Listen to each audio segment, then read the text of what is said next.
Now let us head to Cincinnati, an Ohio city with a thriving arts community. In the Cincinnati metropolitan area, the city serves as an economic and cultural hub. It is the largest metropolitan area in Ohio and the 31st largest in the country, with an estimated population of 2.2 million. In order to conduct a wellness check, the Cincinnati police arrived at the 2500 block of Sarvis Court in Cincinnati on February 15, 2003. This occurred as a result of a 911 call about a potent and unsettling smell coming from the apartment. Authorities discovered a deceased man named Herman Brown after entering the apartment.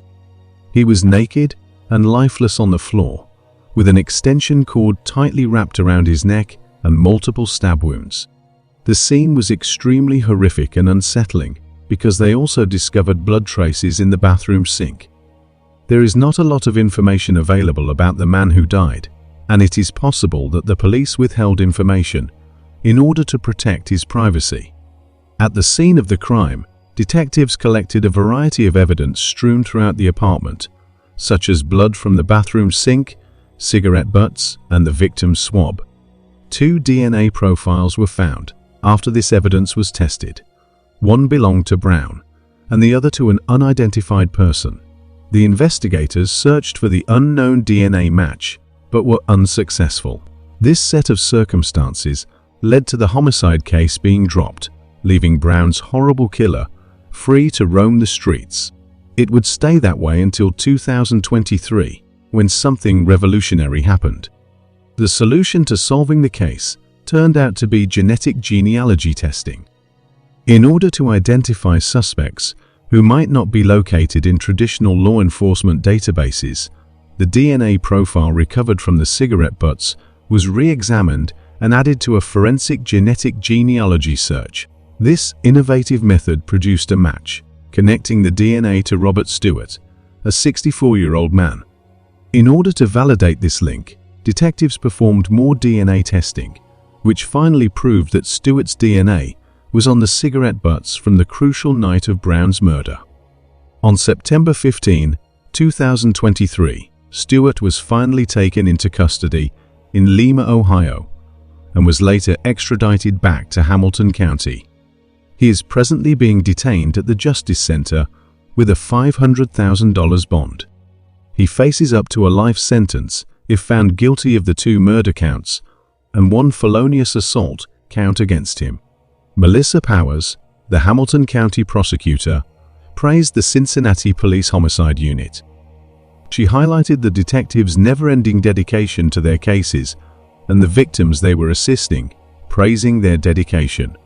She underlined that no matter how long it takes to solve the case, they are dedicated to seeking justice. Powers also conveyed her appreciation for giving Brown's family and friends a sense of closure, saying that Robert Stewart's long-awaited arrest had brought much-needed justice and closure to this devastating case. 17-year-old Gladys Arellano lived in Boyle Heights, Los Angeles in 1996. She was beautiful, intelligent, and had big dreams for her life. Gladys was last seen on January 28, 1996, leaving her home. When she failed to return home later in the day, she was reported missing by her family. 2 days later, her body was found off a main road in a ravine in Topanga Canyon. She had been assaulted and strangled. Serology evidence was collected from her body, and a DNA profile of the unknown offender was uploaded to the state and federal DNA databases, but a match could not be found. An extensive investigation was completed by the investigators at the time, but it led nowhere and the case went cold until 2019, when Los Angeles police arrested a man by the name of Jose Luis Garcia for domestic assault. During the booking process, DNA swabs were taken from Garcia and processed. Investigators then realized that his DNA matched the DNA that was taken from Gladys Arellano's body. Detectives visited Garcia and questioned him about Gladys. The crime took place when he was just 19 years old. They obtained a second DNA swab from him, The Los Angeles Crime Lab was then able to confirm that Garcia's genetic profile matched the unidentified sample taken from Gladys's body in 1996. 43-year-old José Luis Garcia was arrested by U.S. Marshals on September 29, 2019 in Dallas, Texas. He was extradited on October 14 to Los Angeles County, where he was held on a $1 million bail. Detective Hugo Reynaga said this case is typical of the type of unsolved cases that the detectives are faced with on a daily basis. We are gratified that we are successful in bringing this tragic case to a close. Reynaga confirmed that investigators were looking into the possibility that Garcia was involved in other crimes as well. Gladys Arellano's niece and goddaughter, Samantha Moreno, spoke movingly of the need to remember her godmother as well as all other women who were victims of violence. Recognizing her life is important. Beautiful Latina souls from Boyle Heights should never be forgotten. Moreno said acts of violence against women should never be forgotten. Samantha Moreno thanked the detectives who never lost sight of finding justice. Gladys Arellano's case was worked on by retired detectives Joe Purcell and Sean McCarthy, who both work part-time on the Sheriff's Department's Unsolved Case Unit. Thank you for not giving up on our Gladys, who was a loving daughter, sister, aunt, and godmother. Gladys was only 17 when her life was taken. She had a beautiful soul. She was beautiful, intelligent, gorgeous, and she had a radiant smile. She had such big dreams for her life. My grandparents would have been so proud of her, Samantha Moreno said. She was grateful Garcia was off the streets after nearly a quarter century. We want nothing more than for him to pay for his brutal crime, she said. We recognize that this will not bring Gladys back, but we are relieved to know that there will be justice for Gladys. This is a victory that we acknowledge in her honor, and we look forward to more victories. José Luis Garcia was found guilty of all the charges against him on July 18, 2023. It was a day the loved ones of Gladys Arellano had been waiting decades for. It is never enough for having taken the life of such a beautiful soul, said Elizabeth Arellano, Gladys Arellano's sister and best friend. She told the court what Garcia did nearly destroyed them as they wondered for more than 25 years what happened to her. It was tough, but it felt really good to finally get it off your chest and actually, like, seeing him and releasing it and having some kind of comfort, said Vanessa Arellano, Gladys Arellano's younger sister.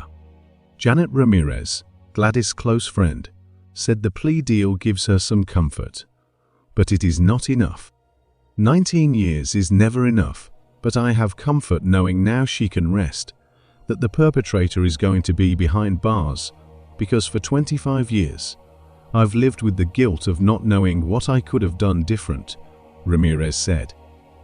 José Luis Garcia was sentenced on August 15, 2023 to 18 years and 8 months in prison for taking Gladys Arellano's life. Garcia pleaded no contest to voluntary manslaughter, kidnapping, and domestic assault. According to the district attorney's office, he waived his credit for the just over 1,000 days he has spent in jail since his 2020 arrest. Retired Sheriff's Detective Joe Purcell, who handled the cold case investigation, said, "The fact is that we can give justice to people and to society. It is really important not to let these cases go unresolved. We need to have people pay the debt they owe to society." A group of kids playing off of Amherst Street in Granby, Massachusetts, found a woman's body on November 15, 1978. Buried under a pile of leaves, investigators were able to determine that she had been fatally shot in the temple. There was also evidence that the woman's body was dragged by a man's belt. It was estimated that her life was taken roughly 3 months before her body was found. Investigators were unfortunately unable to identify the woman. So, for decades, she became known as Granby Girl, and was buried in a local cemetery with a headstone marked unknown. On March 6, 2023, the Northwest District Attorney's Office held a news conference at the Granby Police Station to announce the major breakthrough in the case. It was announced that the remains found back in 1978 belonged to 28-year-old Patricia Ann Tucker. First Assistant District Attorney Stephen Gagne said advances in DNA technology allowed them to find Patricia's half-sister in Maryland, who led them to her son. He was just 5 years old when Patricia vanished. Stephen Gagne said, "While it is satisfying to finally know who Granby Girl actually was, the investigation will not stop until we identify the person that took her life and bring the family an additional measure of closure and justice." This investigation has spanned decades and will continue until each and every possible lead is explored. Stephen Gagne further said Patricia was married to Gerald Coleman, and they were living on the shore of Lake Pocatapog in East Hampton, Connecticut, back in 1978. Coleman never reported his wife missing. He passed away in prison in Massachusetts in 1996. According to Stephen Gagne, Coleman is now a person of interest in Patricia's case. Before her disappearance, Patricia had earlier gone by married names such as Patricia Heckman, Patricia Dale, and later Patricia Coleman. Anyone with information about the case should call Granby Police at 413-4679-222 or email jwhite@granby.pd.org. Patricia's son, Matthew Dale, who is now 50 years old, also spoke and recalled his last memories of his mother. She was in the front seat of a stranger's car, wearing a vest. It was 1978. Matthew was in the back seat. A man he did not know was driving, but Matthew vividly recalls the last words his mother ever said to him before she disappeared. "She told me to go across the street to the playground," Matthew said, referring to a group home for juveniles. She said goodbye. Now in middle age, Matthew's memories are fuzzy. Best he can recall, the facility was outside Boston. His father collected him the following day and raised him after his mother left him. Matthew has lived in North Carolina most of his life. He grew up plagued by the mystery of his mother's disappearance. Rumors swirled among family members, including speculation that Patricia may have entered the Federal Witness Protection Program. Matthew said that he was in his 30s when he accepted that his mother was no longer alive. "My mother fell in with the wrong crowd. She was not a hiker, like some of the stories said through the years. I've been told so many lies about it." His father passed away in 2015, and Dale has felt somewhat adrift, although he is happily married. He is a father and has been a union electrician for most of his life. Several weeks before the identification was made, police showed up at his door. They asked him a few questions, explaining they found him through his uncle in a DNA database. They said, "Granby Girl." "I thought, what is Granby Girl?" Matthew said. State police investigators did not offer many details, but said they had exhumed Patricia's body. Matthew had filed his DNA in a database in case his mother was ever identified. He sent investigators a file of his digital DNA profile, and they contacted him by phone within hours. They said it was a clear genetic match. He has scant keepsakes of his mom, a single photo baby book she created for him, a lock of his hair, and a small tapestry she painted when he was small. Matthew said he plans to arrange for a proper grave for his mother. For years, the grave has been marked only with a wooden cross. In 1998, Granby residents donated money to create a more dignified marker. Matthew said, "It was an awful end. What I want to do is have a new gravestone made for her. She deserves to have her name on it." Vancouver is a city in Clark County, Washington, on the north bank of the Columbia River. It is known for its scenic views. Vancouver is sometimes referred to as the Hollywood of the North because most neighborhoods there see very little violent crime. While most people agree that Vancouver is a safe place to live, there are still some dangers there. This brings us back to a terrible incident that happened in 1974. Born in Eugene, Oregon, sometime in 1956, Martha Murray Morrison grew up with her sister, Reba. Despite their mother's deafness, the two girls got along well, and Martha devoted many hours to learning sign language. This allowed her to help her mother during the majority of her childhood. While residing in Lane County, Oregon, Martha was placed in foster care for a period of time.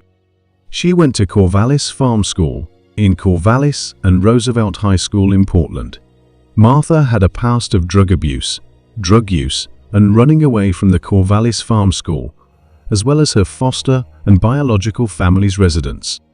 By 1974, Martha was a pretty 17-year-old with long brown hair and hazel eyes. She went to Arizona to take part in a job program there, where she met a boy who was also a student. The two moved to Portland together in the middle of 1974. The boy was thought to be Martha's boyfriend and worked as a welder at the shipyards. While they did not argue frequently, on September 1, 1974, Martha stormed out of their apartment with a suitcase after giving up on him following an argument. Tragically, this was the last time Martha's boyfriend saw her alive. Martha never came back home. The following month, there were reports of a foul smell coming from Dole Valley, a heavily forested area of Vancouver in eastern Clark County. On October 12, 1974, a search party was formed to investigate the issue, and while in the valley, they found the remains of two women arranged side by side. The bodies had just been left on the ground, and wildlife had taken its course on them, making it difficult to determine the cause of death. Nevertheless, the authorities were called to the scene. Still, the police believed that the two women had been murdered, and they had sufficient proof to declare the case a homicide. Following her husband's August 4th report of her missing on that same year, dental records quickly revealed the identity of the first body to be 18-year-old Carol Platt Valenzuela. When Carol failed to arrive home that evening, as planned after being last seen hitchhiking in Vancouver, Washington, on August 2, 1974, her husband became concerned. Over the course of the following few days, he searched for Carol, but was unable to locate her, so he reported her missing to the police. After learning of the discovery and being questioned further, Carol's husband was freed on October 25, 1974, following his successful completion of a polygraph test. Carol had left behind twins who were only 10 months old when she vanished. All inquiries yielded no results regarding the identity of the second body. Still, the age of this unnamed woman was initially estimated to be in the range of 20 to 25. An anthropologist from the University of Washington was tasked with examining the remains. It was difficult to determine the precise time or cause of death due to animal activity and natural decomposition, but examination revealed that the victims had been dead for at least 2 weeks before their bodies were found. Though it was possible that the women were not killed at the site where they were discovered in the months that followed the murder, and they might have been killed at different times. Sadly, the public failed to recognize the forensic facial reconstructions of the unidentified victim that were made from frontal and profile views and published in a newspaper. Detectives even disclosed physical attributes of the woman, mentioning her curly textured hair and poor dental hygiene. An extensive investigation was initiated to track down the murderer and identify the remains of the second woman discovered at the crime scene. However, the detectives' efforts proved fruitless as no clue or piece of evidence discovered at the scene could point a finger at the murderer. Although serial killers such as Ted Bundy and Randall Woodfield were identified as persons of interest in the murder cases of these two women, no concrete evidence was found to connect them to the incident. In the hopes that it would one day help solve the case, a DNA sample of each woman was collected and stored.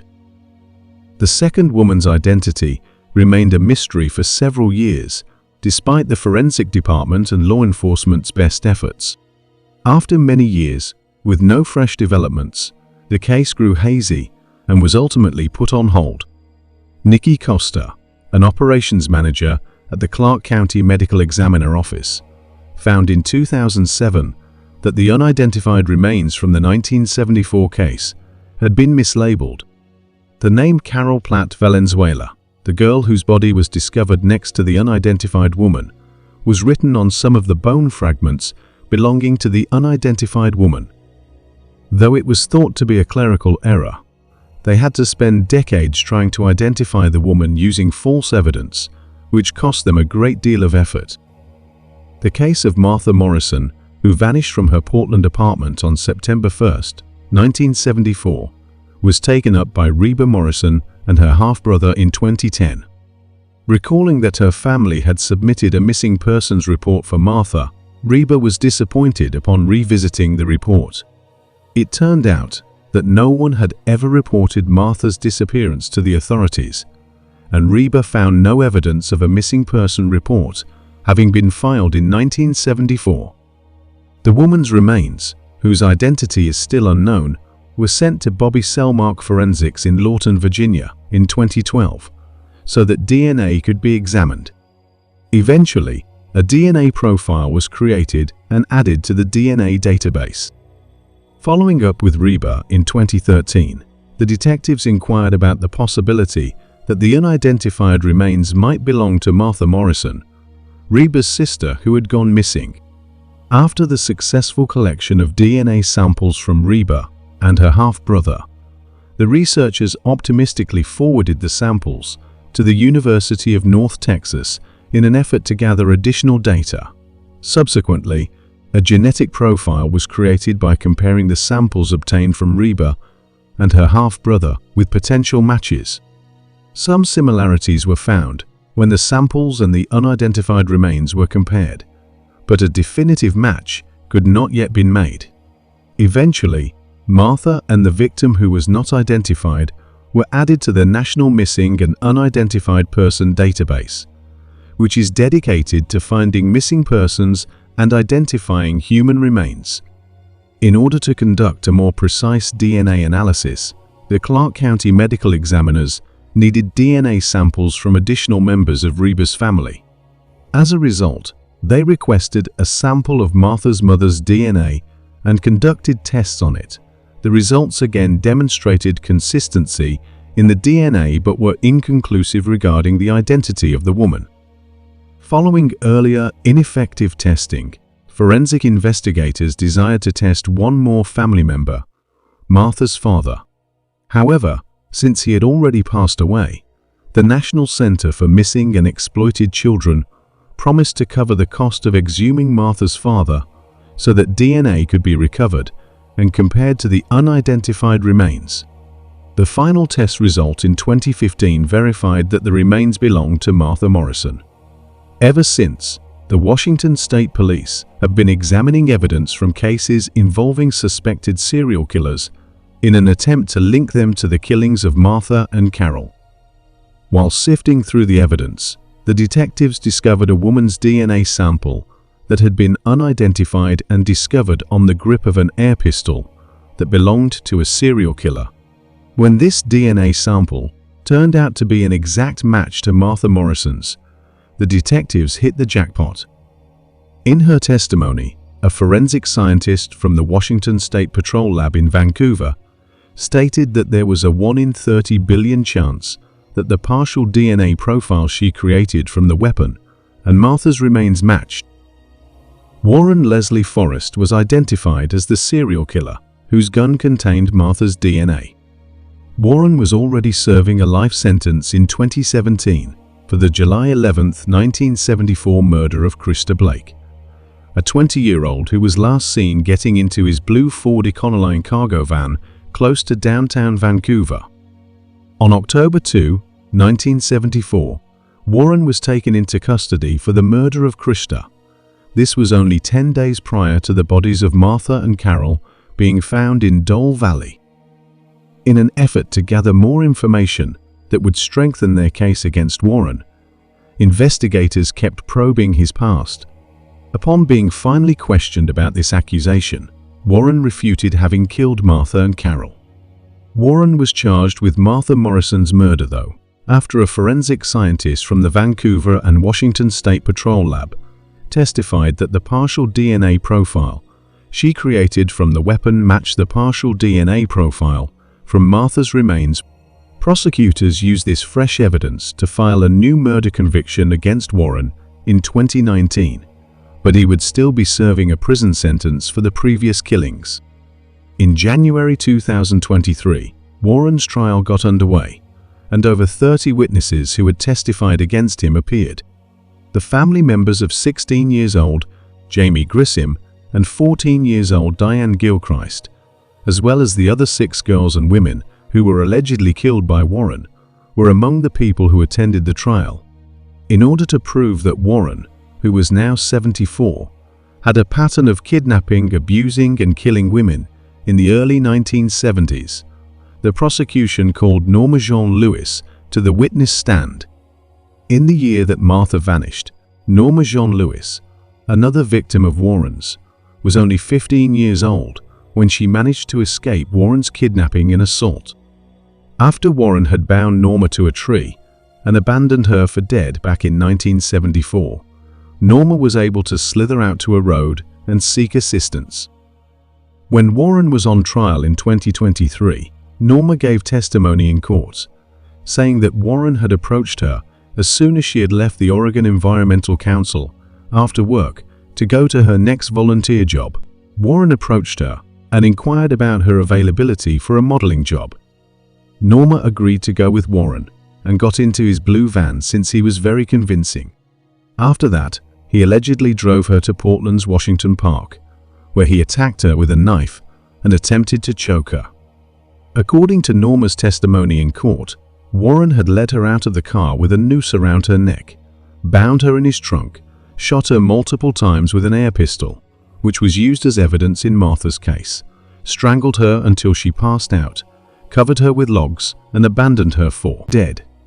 Regarding the crimes he committed against Norma, Warren was never charged. Norma stated that her sole purpose was to provide answers to the families who were still in the dark about what had happened to their loved ones. Many of the parents of the young girls that Warren killed passed away without knowing what became of their daughters. Norma, the lone survivor of Warren's victims, claimed to have known what those girls' final moments would have been like, and that all she wanted was for Warren to face justice for the killings and provide some closure to the families of his victims. Warren's defense lawyer, Sean Downs, stated that there was no proof of how or when Martha had passed away. He also brought up the fact that no one had ever kept track of the precise day she vanished. Sean clarified that all of the accusations made against Warren regarding Martha were purely conjectural and that Warren and Martha were total strangers. He went on to say that there were a number of distinctions between Warren's earlier assaults and Martha's case. The site where the remains of Warren's other victim, Norma, were discovered and where Martha's remains were discovered were not the same. The location of Martha's crime scene had nothing to do with the parks in Clarks County, where Warren had previously worked in one of its departments. Lauren Boyd, the Clark County prosecutor, stated during the closing arguments that Warren's plan to kill Martha was proven beyond a reasonable doubt by the DNA evidence and his history of kidnapping, abusing, and abandoning young women in rural Clark County in 1974. Lauren testified in court that Martha's blood was not accidentally on Warren's air pistol.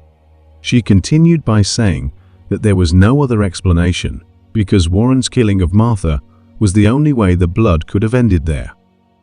A Southwest Washington jury on February 1, 2023, found suspected serial killer Warren Leslie Forrest guilty of first-degree murder in connection with Martha Morrison's cold case death.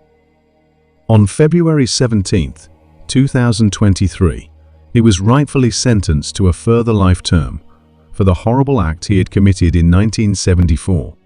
The families of Warren's known victims breathed a sigh of relief, realizing that justice would have to suffice for the time being. They were relieved that the truth was at last publicized and that Warren would bear the consequences, even though nothing could ever bring back the loved ones Warren had stolen from them. Moving forward with their lives and cherishing the memories of the ones they lost would be their next steps at this point.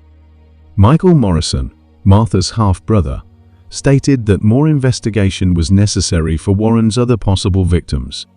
For him, the issue went beyond his sister's murder to include the years of suffering that all the families had to endure. At least 5 other homicide cases still have Warren as the main suspect, and the investigators will not stop until they have conclusively connected him to the crimes he committed. Atlanta, the state capital and most populous city in Georgia, will be our destination for this case study.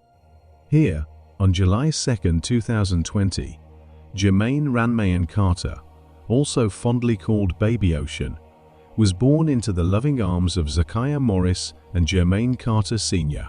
Being a very happy baby, he was known to bring his family endless happiness with his contagious smile.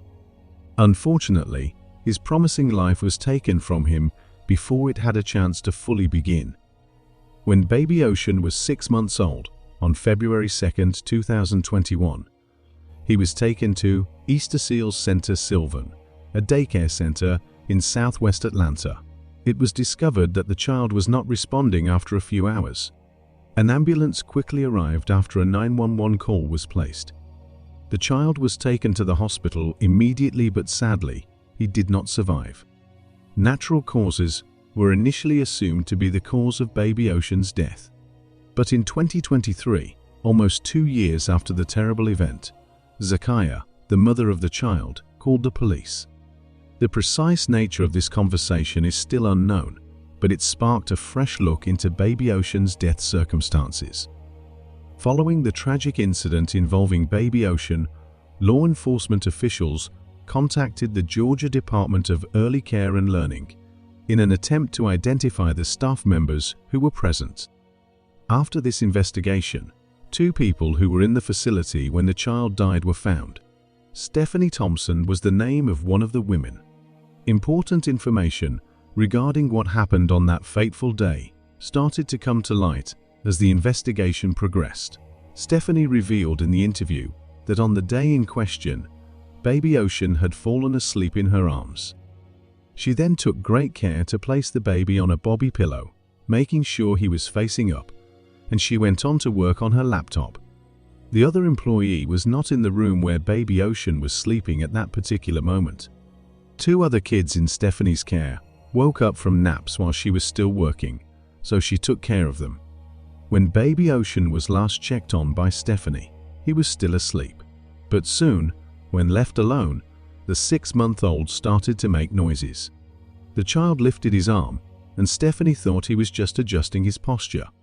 Stephanie went back to check on Baby Ocean after finishing her tasks with the other kids, and she was horrified to see that he had stopped breathing. Immediately after, a 911 call was made, and CPR was started in an attempt to save the baby's life, but sadly, it was unsuccessful. Following Stephanie's interview, officials thoroughly examined the training materials, and they discovered something significant. It was discovered that boppy pillows were not listed as acceptable safety materials for use when a baby was sleeping. It was evident from the official records that all infants were to be put into a crib or car seat for naps. Lena Barber, the daycare director where Baby Ocean died, made it clear that boppy pillows were only for kids who were awake.